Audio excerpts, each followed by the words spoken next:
মাননীয় প্রদেশ কংগ্রেস সভাপতি শুভঙ্কর সরকারের নির্দেশে যে আক্রমণ সারা ভারতবর্ষ জুড়ে এবং বাংলা জুড়ে বাঙালি জাতীয়তাবাদের ওপরে প্রতিনিয়ত ভারতীয় জনতা পার্টি এবং আরএসএস করছে, তার বিরুদ্ধে এই আন্দোলনকে আরো তীব্রতর করার নির্দেশ আমাদের সভাপতির। তাই আজকে আমরা সহকর্মীরা রাস্তায় নেমেছি। বাংলা ভাষায় আমরা পড়াশুনো করেছি, বেড়ে উঠেছি। বাংলা ভাষায় রচিত হয়েছিল জাতীয় সঙ্গীত, বাংলা ভাষায় রচিত হয়েছিল বন্দে মাতারাম। সেটা কখনো ভিনদেশি ভাষা হতে পারে না। আজকে মাননীয় শুভঙ্কর সরকারের নির্দেশে আজকে আমরা রাস্তায় এসেছি একটাই কথা, ভারতীয় জনতা পার্টি এবং তাদের দোসর তৃণমূল কংগ্রেসকে বলার জন্যে যে বাঙালি জাতীয়তাবোধকে আক্রমণ করলে একটা বাঙালিও নিস্তার দেবে না। এই বাংলা থেকে বিজেপি ভ্যানিশ হয়ে যাবে। একটু আগে আমার এক সহকর্মী বলছিলেন কয়েকজন পুলিশের বন্ধু নাকি আমাদের স্লোগান শুনে প্রশ্ন করেছেন, বাবা আপনাদের কথায় অমিত শাহ জবাব দেবে? কলকাতা পুলিশের কত দুঃখ। আরে অমিত শাহের কাছে জবাব চাইছি, আপনাদের কাছে চাইছি না। বাংলা ভাষা, বাংলা জাতীয়তাবোধ, জাতীয়তাবাদ আক্রান্ত হলে জবাব আমরা চাইব, অমিত শাহ কেন নরেন্দ্র মোদীর কাছেও চাইব। এই শিক্ষাই দিয়েছে শুভঙ্কর সরকার এবং জাতীয় কংগ্রেস। তাই প্রত্যেককে ধন্যবাদ জানিয়ে এই প্রতিবাদ, এই প্রতিরোধ আগামী দিনে আরো এগিয়ে চলুক। প্রত্যেককে আমার জাতীয়তাবাদী অভিনন্দন। লড়াই জারি থাকবে, আন্দোলন চলছে চলবে, তাই তো বলে লড়াই লড়াই লড়াই চাই। রাহুল গান্ধী জিন্দাবাদ, মল্লিকার্জুন খাড়গে জিন্দাবাদ, এই শুভঙ্কর সরকার জিন্দাবাদ। এই বাংলার পরিযায়ী বাঙালিদের উপর নিপীড়নের বিরুদ্ধে জাতীয় কংগ্রেসের আন্দোলন চলছে চলবে। বাঙালি হিন্দু মুসলমান ভাই তাদের উপরে আক্রমণ হচ্ছে যারা বাংলা ভাষায় কথা বলে। আমরা গর্ব করি মাতৃভাষা বাংলা ভাষা, বাংলায় জন্মগ্রহণ করেছি আমরা, বাংলার সন্তান আমরা। তার কারণ বাংলা একমাত্র রাজ্য যেখানে ঠাকুর শ্রীরামকৃষ্ণ থেকে শুরু করে মা শারদা, বিবেকানন্দ জন্ম পথ দেখিয়েছে ভারতবর্ষকে। মনে রাখবেন শুভঙ্কর সরকারের নির্দেশে আজকেও আমাদের প্রতিবাদ মিছিল সংগঠিত হয়েছে। আমরা কলেজ স্ট্রিট থেকে শুরু করে বিভিন্ন জায়গায় ঘুরে আমরা এই কলেজ স্ট্রিট মোড়ে শেষ করছি। তার কারণ আজকে শুনলাম কোন একটা পাগল আছে, তার নাম অমিত পাগল বিজেপি টুইট করেছে বাংলা নাকি কোনো ভাষা নয়। আমি সেই অমিত পাগলকে বলছি, পাগল শালীনতার পরিচয়, শালীন ভাষা। আমি শুধু বলতে চাই ওনাকে যে আসুন আমরা আপনাকে কলকাতা বিশ্ববিদ্যালয়ে ভর্তি করার ব্যবস্থা করব বিনামূল্যে, একটু বাংলাটা পড়ে যান। আর এই কলেজ স্ট্রিট অঞ্চলে খুব সুন্দর বাঙালি খাবার পাওয়া যায়, একদিন খাইয়েও দেবো বিনামূল্যে। খেয়ে দেখবেন, বুঝবেন। বাংলার যারা কৃষ্টি সংস্কৃতি জানে না, আমি শুধু এদেরকে বলতে চাই বিজেপির নেতাদের পরিযায়ী শ্রমিকের উপর আক্রমণ করছেন। আরে বাংলা বাঙালি জেগে গেলে আপনার দলটা থাকবে না মশাই গোটা ভারতবর্ষে, জেনে রাখুন। তার কারণ ব্রিটিশদের তাড়িয়েছিল কে? চলে যান একটু আন্দামান নিকোবরের সেলুলার জেলে। 70% বাঙালিদের নাম রয়েছে হিন্দু মুসলমান ভাই, যারা এই ব্রিটিশের বিরুদ্ধে লড়াই করেছিল। জেনে রাখবেন এই বিজেপিকে আমরা বলতে চাই, আপনাদের দেখে আমাদের খুব শোচনীয় লাগে, আপনাদের দেখে আমাদের খুব লুজ লাগে। তার কারণ হচ্ছে এই বিজেপি সরকার প্রতিনিয়ত যে বাঙালিদের ওপরে আক্রমণ সানিয়ে আনছেন। একটা কথা আপনাদের শুধু বলতে চাই, রাহুল গান্ধীর নেতৃত্বে গোটা ভারত জুড়ে আমরা যে লড়াই করেছি, আমরা বলেছিলাম না প্রথমে ডারোমাত, এই স্লোগানটা মনে আছে সবার, ডারোমাত।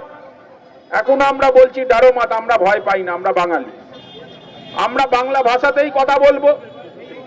আর দিল্লির পুলিশ যতই লিখুক বাংলাদেশি ভাষা, জানি না দিল্লি পুলিশের পূর্বপুরুষরা বাংলাদেশি ভাষায় পড়াশুনো করেছেন কিনা, তার কারণ আমরা তো পড়িনি ছোটবেলা থেকে, আমরা বাংলা ভাষাতেই পড়েছি। আমাদের অ আ ক খ বর্ণ পরিচয় এই দিল্লি পুলিশের কমিশনারকে আমরা একটা পাঠিয়ে দেওয়ার ব্যবস্থা করব, একটা রবীন্দ্রনাথের বই পাঠিয়ে দেওয়ার ব্যবস্থা করবে। একটু পড়াশুনো করুন, তারপর বাঙালিদের নিয়ে কথা বলবেন, বাংলাদেশি ভাষা বলবেন। কত রকমের কটূক্তি করছে, প্রত্যেকটার হিসেব হবে, প্রত্যেকটার জবাব হবে। তাই জবাব দেওয়া শুরু হয়েছে, জবাব দেওয়া চলবে প্রদেশ সভাপতির নির্দেশে এবং নেতৃত্বে। কলেজ স্ট্রিটের মোড়, সারা পশ্চিমবঙ্গের মানুষ আজ এখানে আসেন। এই সোজা রাস্তাটা চলে গেলে আর একটু এগিয়ে গেলে সিমলা স্ট্রিট, স্বামী বিবেকানন্দের বাড়ি। তার একটা বই প্রাচ্য পাশ্চাত্য যদি দেখেন, সেইখানে তিনি বলছেন যে বাংলা ভাষার যে কথ্য ভাষা, সেই ভাষাটা বলেন গঙ্গার অববাহিকার দুপারের আসল লোকেরা, যারা বসতি করেন তারা, যারা বসতি বাস করেন তারা। আর বাকি সারা বাংলায় নানান ভাবে বাংলা ভাষাটা ছড়িয়ে ছিটিয়ে আছে, কিন্তু কোথাও বাংলাদেশি ভাষা ছিল না, না বাংলাদেশি ভাষা কোনোদিন থাকবে। জসিমউদ্দিনের বই কি অন্য কোনো ভাষায় লেখা? আর রবীন্দ্রনাথ ঠাকুরের বই কি অন্য কোনো ভাষায় লেখা? আর সেই জায়গায় এসে আমরা দাঁড়িয়েছি। জসিমউদ্দিন পড়তে গেলে আমরা কি বাংলাদেশি ভাষায় পড়ছি, আর রবীন্দ্রনাথ পড়লে কি আমরা বাংলায় পড়ছি? শ্রমিক বাবু এই প্রশ্নটার একটু উত্তর দেবেন। আপনি তো বলেছেন মুসলিমদের থেকে নাকি পাথর আর তরোয়াল কেড়ে নিয়ে বই ধরিয়ে দেবেন। আপনাকে বইটা দেবে কে? আজ আপনাকে বইটা দেওয়ার দরকার আছে, যে বইটা পড়ে আপনি অন্তত কিছু সহবত শিখবেন। তার কারণ সারা ভারতবর্ষের সাধারণ মুসলিম এবং হিন্দুদের মধ্যে কোথাও ভাগ নেই, আপনারা ভাগ করতে চাইছেন। কিন্তু আপনার সেই রাম ভক্তদের কি করবেন, যারা তরোয়াল উঁচিয়ে চেতে এগিয়ে যায়? তাদেরকে কয় বই ধরাবে? সেই বই ধরানোর দায়িত্বটা নিন শ্রমিক বাবু, সেইটা দেখবো আপনি কয়রকম নিতে পারেন। আর সর্বশেষে বলি, ভারতবর্ষে পরিযায়ী শ্রমিক, যারা বাংলার পরিযায়ী শ্রমিক, তাদের উপর আক্রমণ হচ্ছে। তার কারণটা কি? তার কারণ এটা অস্বীকার করার উপায় নেই যে আজকে পশ্চিমবঙ্গে রোজগার নেই।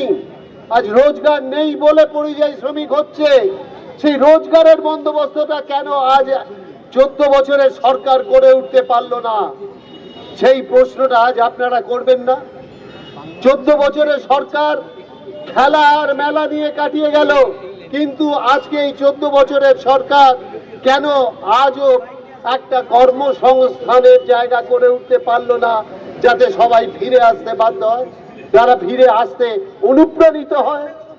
সেই অনুপ্রেরণাটা কেন আসছে না একজন যিনি সবাইকে অনুপ্রেরণা দেন তার কাছ থেকে? আজকে সেই জায়গায় দাঁড়িয়ে আপনাদের বলতে এসেছি যে সাধারণ বাঙালি, সাধারণ বঙ্গবাসী, যে এই বঙ্গে থাকে সেই বাঙালি, সে তার আর কোনো পরিচয় নেই, সে বাঙালি এবং ভারতীয়। সেই তারা আজকে সবাই একসঙ্গে রাস্তায়, ভারতবর্ষের কংগ্রেস আজ তাদের সবার সঙ্গে আছে। আমরা ভোট পেলেও থাকি, ভোট না পেলেও থাকি, সাধারণ মানুষের আজকে যে যতগুলো প্রোগ্রাম হচ্ছে, যে সরকারি প্রোগ্রাম, সব কটা ভারতের কংগ্রেসের তৈরি করা প্রোগ্রাম, তার বাইরে কোনো প্রোগ্রাম নেই। তাই আজ আপনাদের বলতে এসছি যে আপনারা প্রত্যেকে আগামী দিন নিজের বিবেককে সঙ্গে নিয়ে চলুন। সাধারণ মানুষ, আপনিও সাধারণভাবে মানুষের বিবেককে নিয়ে চলুন, দেখবেন আমরা ঠিক এগিয়ে জয়যুক্ত হতে পারবো।